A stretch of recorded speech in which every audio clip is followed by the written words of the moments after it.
లోకేష్ కి చెప్తున్నా, ముఖ్యమంత్రిగా డీఫాక్టోగా యాక్ట్ చేస్తున్నాడు లోకేష్. ఒకసారి ఓడిపోయి మంగళగిరిలో రెండోసారి గెలిచి ఇది పండగ అనుకుంటున్నామో, ఇదేమో నీ వాపు బలం అనుకుంటున్నామేమో.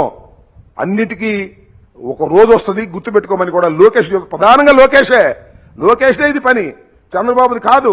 చంద్రబాబు అది ఒక టైప్ మనిషి, తడిగుడ్డలతో గొంతులు కోసేది చంద్రబాబు. ఇతను ఎవనైనా లోపలేసేసి బతుకుదాం అనుకుంటున్నాడు. ఎన్ని ఎర్ర బుక్కు, రెడ్ బుక్కు, ఈ బుక్కులు చాలా చూసాం. నీ రెడ్ బుక్కి నా కుక్క కూడా భయపడదని చెప్పాను, ఇప్పుడు కూడా భయపడదని చెప్తున్నాను. నీ రెడ్ బుక్కి, నీ అరెస్ట్కి వేసుకోండి, ఎన్ని వేసుకుంటారో. విజిలెన్స్ అన్ని ఫాల్సే నాకు తెలుసు, నా ప్రజలకు తెలుసు. నేను ఓడిపోవచ్చు, కానీ ప్రజలనే వాళ్ళకి తెలుసు, మనసుకు తెలుసు. నా సత్యనపల్లి నియోజకవర్గ ప్రజలకు తెలుసు, నన్ను గెలిపించినటువంటి ప్రజలకు తెలుసు. వారి ద్వారానే మంత్రి అయ్యాను నేను. వాళ్ళని అడగండి, జగనన్న కాలనీలో నేను కక్కుర్తి పడ్డానా? ఉద్యోగాల దగ్గర డబ్బులు తీసుకున్నానా? ఏం మాట్లాడుతున్నారు మీరు?